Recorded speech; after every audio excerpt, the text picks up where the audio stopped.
Nais ko po sanang itanong kung ano po ba ang kalalagayan ng ating Panginoong Jesucristo? Ito po ba'y Diyos o tao at ano po ang ating batayan tungkol dito? Alam nyo, kailangan din pag-usapan dyan yung time element eh. Kasi po, may pag-uusap din yan sa panahon. Meron po kasing panahon, may iba-ibang naging kalagayan ng Panginoong Hesus. Una, nung panahon ng mga propeta, siya po'y espiritu noon. Pakinggan nyo sa unang Pedro. Tungkol sa pagkaligtas na ito, ay nagsikap at nagsiyasat na maigi ang mga propeta na nangagsihula tungkol sa biyayang dadating sa inyo, na sinisiyasat ang kahulugan kung ano at kailang panahon itinuro ng Espiritu ni Kristo na sumasa kanila. Nang patotohanan ng una ang mga pagbabata ni Kristo. Sa panahon po ng mga propeta, nagtuturo siya sa kalagayang isang espiritu. No. Doon naman sa panahon ng Israel, sinubaybayan niya ang Israel sa paglalakbay nila sa ilang. Meron naman pong ganitong kalagayan siya noon.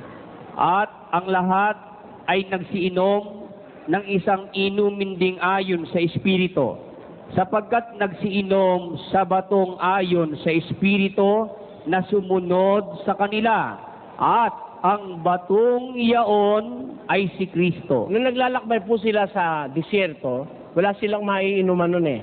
Pero merong isang bato sumusunod sa mga Israelita na yun nga ang pinukpok ni Moises eh. Yung batong iyaon ay si Kristo yun, nilalabasan ng tubig. No?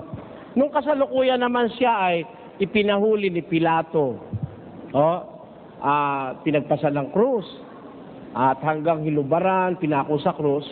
Ano naman ang kalagayan niya noon? Pakinggan niyo po sa awit 22. Ngunit ako'y uod at hindi tao, duwahagi sa mga tao at hinamak ng bayan. Binutasan nila ang aking mga kamay at ang aking mga paa. Nagtatapat siya nung panahon binubutasan yung paa at kamay niya, tinatampalasan siya. Ako ang wikay uod at hindi tao. Nung panahon hindi pa siya pinapatay, nung nangangaral pa lang siya, na ayaw naman siyang paniwalaan, sa 6:40 naman ng Juan, o 8:40. Tatapwat ngayoy pinagsisikapan ninyo akong patayin, na taong sa inyo'y nagsasaysay ng katotohanan. Doon naman, taong nagsasaysay ng katotohanan. Ngayon, para malaman natin kung ano talaga ang kalagayan niya, from eternity tayo sumilip doon sa wala pa yung mga tao, wala pa yung anumang bagay. Ano siya? 8:12. Akong karunungan ay tumatahan sa kabaitan. Yung karunungan po ang nagsasalita. Ano sabi niya? Inari ako ng Panginoon sa pasimula ng kanyang lakad, bago pinasimulan ang kanyang mga gawa ng una. Ako'y nalagay mula noong araw, mula nang walang pasimula, bago nalikha ang lupa. Ako'y nailabas nang wala pang mga kalaliman, nang wala pang mga bukal na sagana ng tubig, bago ang mga bundok ay nalagay, bago ang mga burol ay ako'y nailabas. Samantalang, hindi pa niya nililikha ang lupa, niyang mga parangman, niyang pasimulaman ng alabok ng sanglibutan, nang kanyang itatag ang langit, nandoon ako. Karunungan siya no? Karunungan. Wala pa langit, wala pa lupa. Tinatawag siyang karunungan. Ang katunayan, unang Korinto 2:6. Basa.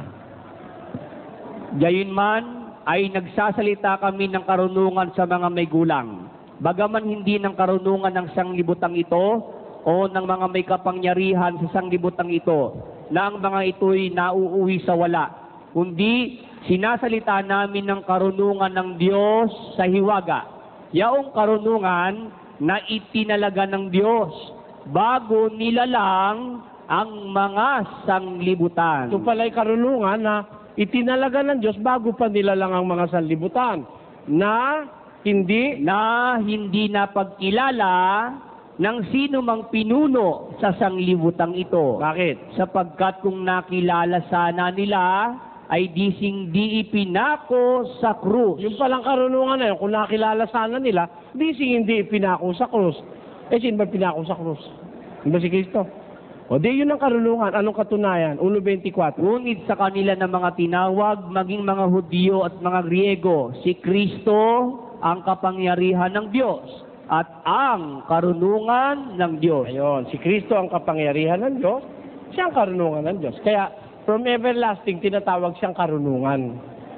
O, ngayon, nung magkatawan tao siya, pinakilala siya ni San Juan sa ibang katawagan. Juan 1.1. Nang pasimula siya ang verbo, at ang verbo ay sumasa Diyos, at ang verbo ay Diyos, at nagkatawang tao ang verbo. Ngayon, nung panahon na San Juan, sinabi ni Juan, nung pasimula siya, ikaw ang verbo. Ang verbo sumasa Diyos, ang verbo ay Diyos. Nagkatawan tao ang verbo. Ayan, more or less, yan ang synopsis of who Christ is according to the Bible.